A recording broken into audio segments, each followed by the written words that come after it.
It is Friday, the day after Thanksgiving. Hope everybody had a great Thanksgiving. We are in the blue C10, and we're going to be working on getting some tune-up stuff done. First thing we're going to do is try cold start. So I'm going to go through the computer, and I've already kind of started on this, and I guess I should tell you guys something else too. The other day the video you'll see before, some of the clips before, I started it up, was working on some idle parameters and some other things, and we hadn't really did any tuning on this, and we just realized, like, man, it felt lazy. I was cleaning up the fuel to tune, and it just didn't really seem like it was coming around. Didn't feel like anyways. So I get out, and we hadn't checked everything. We checked the firing order as far as we made sure all the spark plugs or coils worked and all the injectors worked and fired. So we did that test like we do on almost every car we do. Verified timing was within reason, but it just didn't sound right. So then I got out of the car after I ran it for a minute, you guys seen in the video, and I was going to go get a heat gun, and I could literally look at the pipes and see that 4 and 7 weren't the same color gold as the rest of them. So instantly, from my small block Chevy days, I'm like, I bet this has a 4.7 swap cam. So instantly I message Steve, and I say, Steve, does this got a 4.7 swap cam? He's like, yeah, don't remember, don't know. And I started with the tune-up that was in the ECU that was in there from when he had the ProCharge engine in it. Same engine, just been changed a little bit. So we weren't sure if the cam had been swapped, what was done. You would think, the cams are going to be changed when you go from a ProCharger to a turbo, definitely a different way. Anyways, long story short, Steve hadn't answered me back quick. So I said, you know what? I'm going to switch 4 and 7 in the firing order and just see if it changes. And lo and behold, this thing is a whole different truck. It runs so much better, obviously, on all 8 cylinders. I did do a quick get on the chip to see if how much cleaner and smoother it was. And boy, let me tell you, it was way better. So that's getting us caught up to where we're at. None of that was on video. The camera was dead.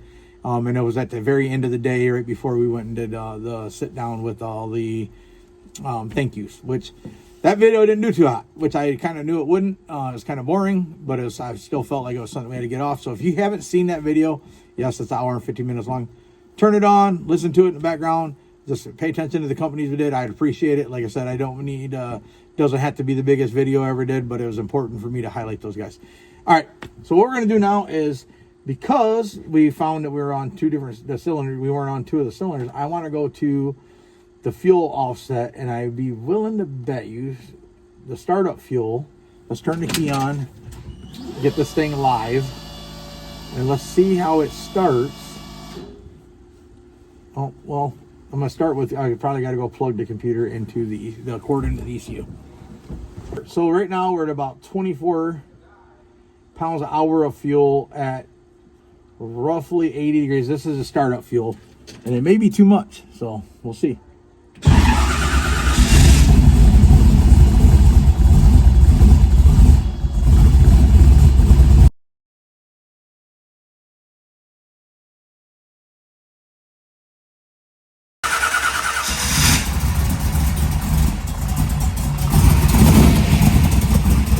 What's up, guys? So what you didn't see me do is I'm warming it up right now because we're going to go on a chip with this thing, see if we can make us some moves. I filled up the CO2 bottle and realized that when we did all the hook and everything up, we did not put a dome sensor in. So now I had to wire a dome sensor in so that we can monitor how much pressure we have on the dome. And what we're going to do is I'm going to come up on the chip in a minute once we get the engine up over 150 degrees, and we're going to see if we can make some moves with this thing. And I don't want you to miss it. I wanted to make sure you guys are going to be here for that. It's going to be kind of cool. I did I did a 3-step setup, and I also did like my own custom boost builder table, kind of like what I did in the Better Half Camaro. So there might be a slight pause here. I'm gonna let this warm up. We'll come back and see what we make do some moves. What are we doing? Looking through the guys you've seen there, spit and sputter when we tried to get on the boost there. So I am going over and seeing if I can figure out what caused it to do that. And I may have just did too much too early, so I'm gonna turn some stuff off and just work on the basics. It made it up to the chip, but when it got to the chip, instead of popping and banging it, pretty much tried to shut itself off. It looks like it was going lean, but I'm not sure that's the truth. I don't know if I trust that.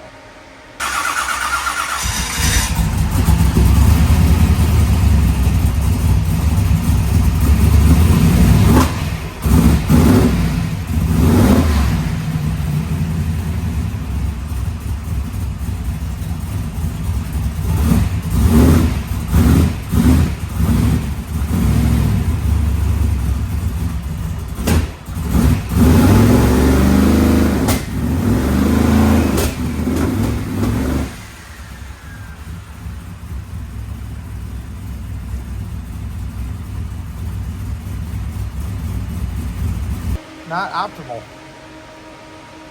Yeah. A little huffy. Some popping and banging and not in the right way. No. No, I don't.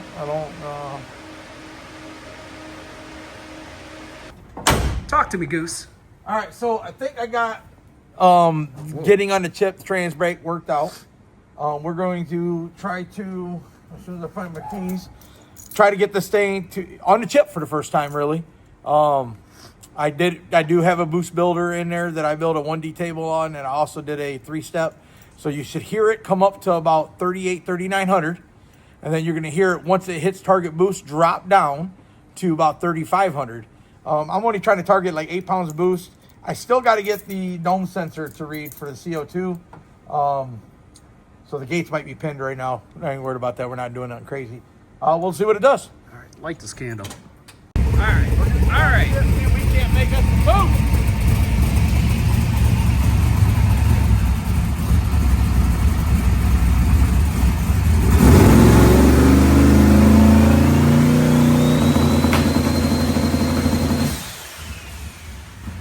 You can either watch the laptop or the dash there.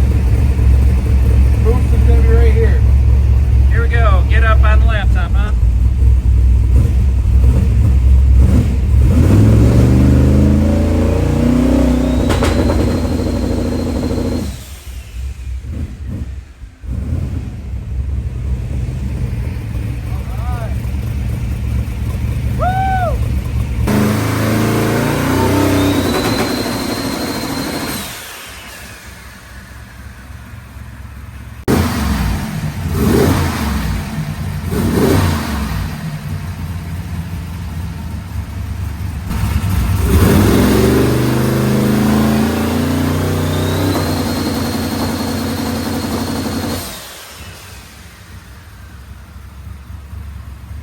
So remember I told you last time it was 7.5 psi. I was targeting at 8.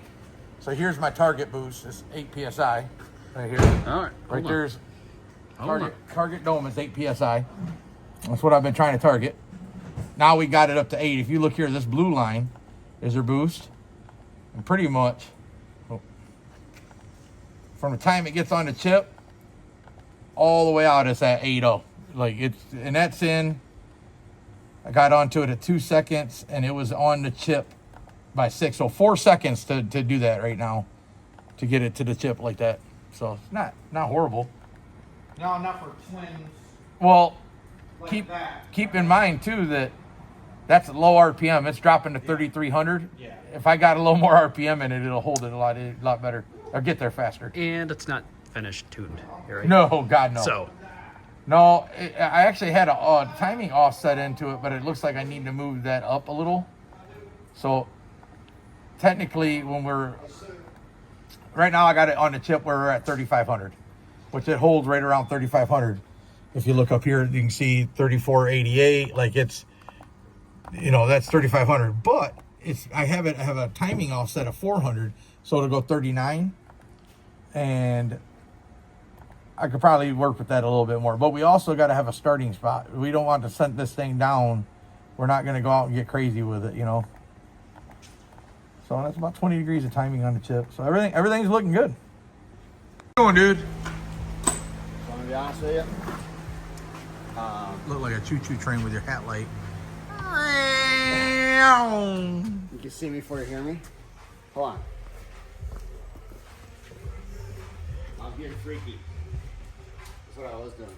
A lot of stuff packed in this old girl up here. I know, and honestly, it's in that phase where it's got to look worse before it looks better, because I got to figure out where I want stuff to go, like that oil pressure sensor and all the wiring and stuff. But I do see you got lines, so you got water running through the old girl on both sides.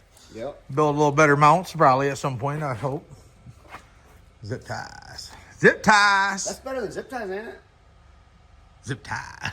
I got nothing, dude. No, it was looking good. What else have you been working on? You got nitrous bottle done, didn't you? Yeah, we have to order a bracket for my CO2 bottle. Nitrous bottle's moved. So you're going to have a little more room for a gas tank to add another gas tank? Mm-hmm. But we have to order another bracket. Okay. Because I wanted to go up here, and for whatever reason. What size is it? 1 3/4. So you need a bracket for 1 3/4. Yep. Gotcha. I don't know why it's that, but that's that. And then I think we can do that. Yeah. So I went and tried welding without you guys here.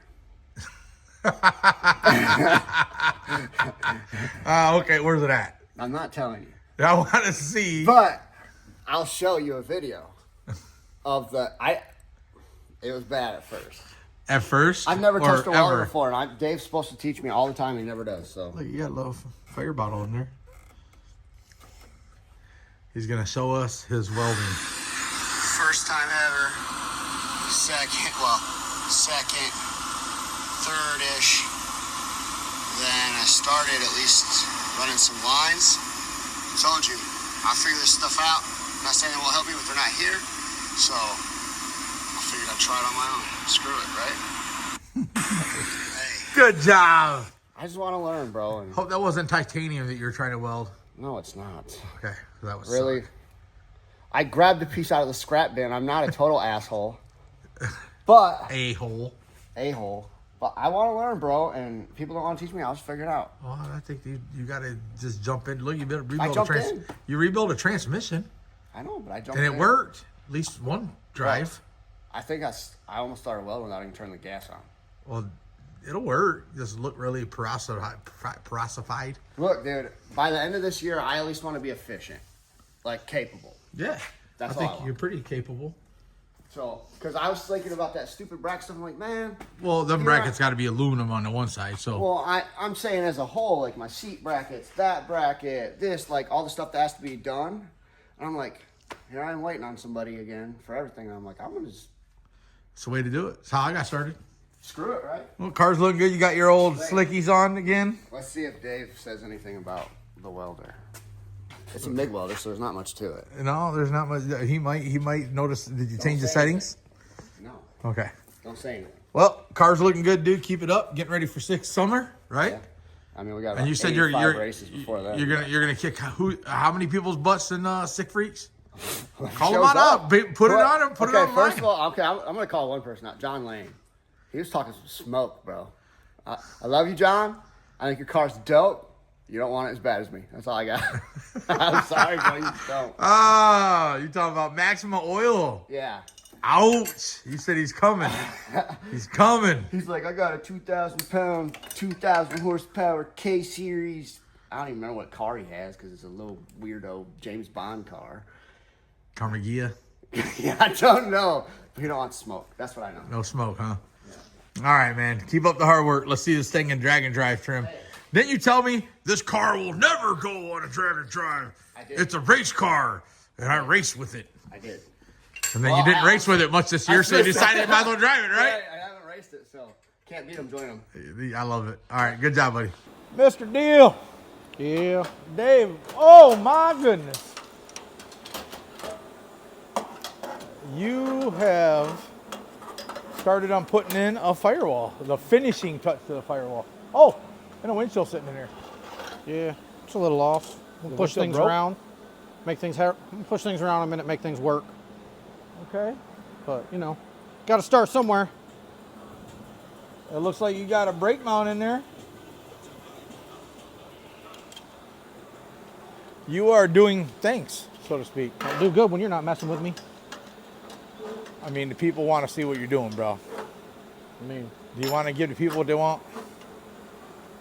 I want to give the people what they want, as long as I'm not giving you what you want in the process. That is okay, I guess. So some stuff moved around on you. Is that what you said? I mean, I didn't do this, so I don't know. I know he said he put the window in and tested it with the window. I know when I just had it up there, it's questionable. So, it is what it is. Yeah, it looks like the stuff moves around pretty good, easy. Like as far as I can touch that right now. Yeah. Oh yeah, I can push it all around. I mean, I'll push back on this right here and push up on that and kind of curve. Yeah, before you Before I that weld in. them, I'll push them around and I'll clamp everything where it needs to be. This guy. Well, I think it's looking good. Exciting to have this last big piece of sheet metal going in. I see your bead rolls kind of match with the Ford originally had there. That was literally the whole point in my bead rolls right here like this, was to match the OEM Ford ones right there, so it kind of kept the same Most people try to smooth the firewalls. same look. We're adding more dimples. Yeah. I don't know how, but I think Nick's gonna say, there's more weight now. No, Not ripples, there's more no, weight. You stretched it and made it heavier.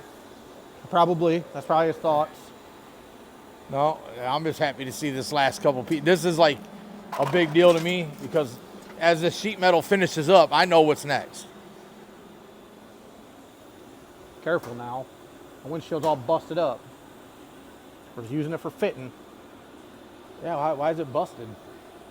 Honestly, it fared pretty good considering what it went through. So, Yeah, back window I don't think broke at all. no. And it hit the back pretty hard. No, back window was good. Oh, all I right. finished my last couple tacks in here, and Sweet to see the progress. And we have earlier we seen the video of you rolling the beads for the first time ever, and it's a learning experience for us. yeah, definitely never been particularly a sheet metal guy. You know, there's people that are welders, people that are fitters and fabricators, and then there's sheet metal guys. Usually not all the same people. Well, race car world, I guess, maybe, but, you know. It's the world of do it all. Want to take care of that for you?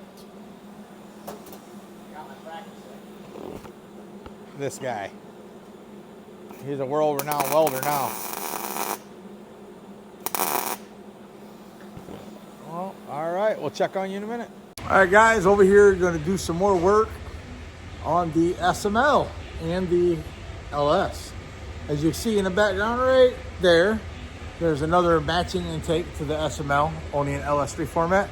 I'm going to go ahead and get this intake removed because we will be installing the other one, and I'm going to get the 1650 injectors on the SML intake so that I can start on the wiring.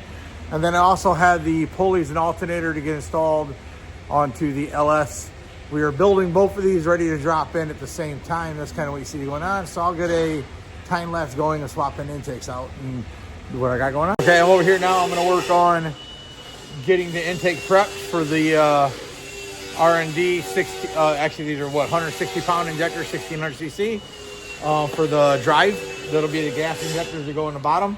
Also have a Rife intake air temp sensor, DTM, 1/8 inch MPT that I can screw right into the plenum here. Should have enough clearance to clear. Yeah, we'll get going on that now. What's up, people? It is a beautifully cold and snowy day here in Michigan. Got done with church, had to go to the gym with my daughter, get her ready for her alpha for wrestling. Then took her to practice, so I'm in the shop now. We're gonna get some stuff done. But wanted to come over, and I know you guys seen the time lapse. Dave has got the windshield cap on. It looks like he's got the end caps on and tucks it in. He still has the little fillers that have to be welded in. That's a better look at the bead roll. We know there's some waves in it. It's not perfect. We're actually gonna try to work out some of the little stuff. He did bead roll the lines in the front here to just give it so we don't end up with that oil can. Right now it still has a little bit of rattle sound to it. But as we punch some holes in it for fittings and so on. But the truth is we have a firewall now. And he's got some little spots to fill in. We'll seam seal, caulk, most of that stuff. The important thing is the firewall can do firewall things, which is not let fire through the wall. So that's what the firewall is there for, and no fire is going through that wall. I can't wait till we do our black car. It is going to have a titanium firewall and not have all this extra stuff that we have in this one. This is a street car. We still have this, you know, that is a factory tunnel, factory center console mounts. We are a lot of factory parts in here. We made our own adjustable column there. That's what that mount over there is for. But just a lot of factory stuff going on in here.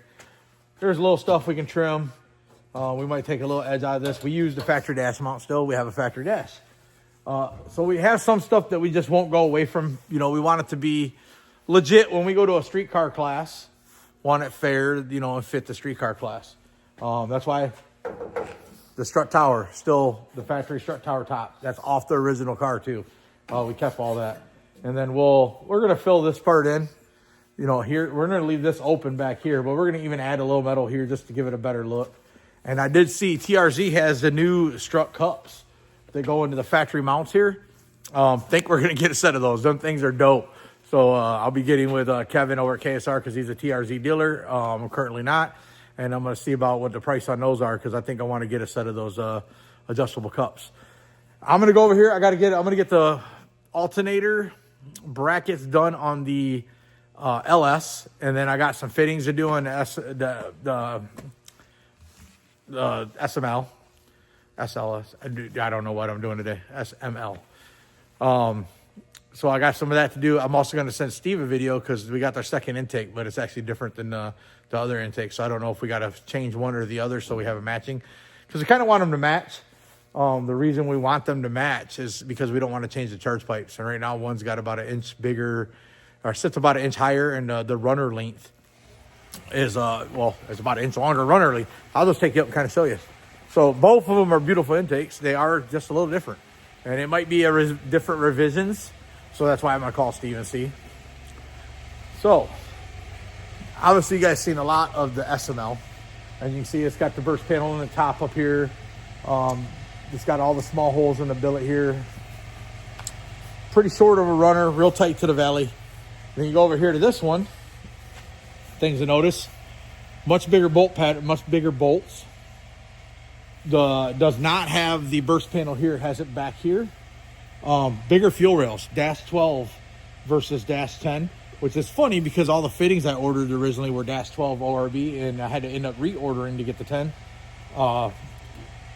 The room here, much bigger on this intake. You can see the runner length is definitely longer. Here's actually what I like about this intake more than the other one. First off, it's wider, more plenum volume. All your fittings are right here for your vacuum, versus this one has a second burst panel, and all your fittings are down underneath here. So now we probably, hear me out, probably could take this burst panel off and make a billet plate and actually put the temp sensor and that might be what we do. Put the temp sensor in the rest of our sensors, like do our bulkhead back here where that plate is. We don't need the burst panel there. I would rather not have it back there. Rather have it up on top, kind of like this one.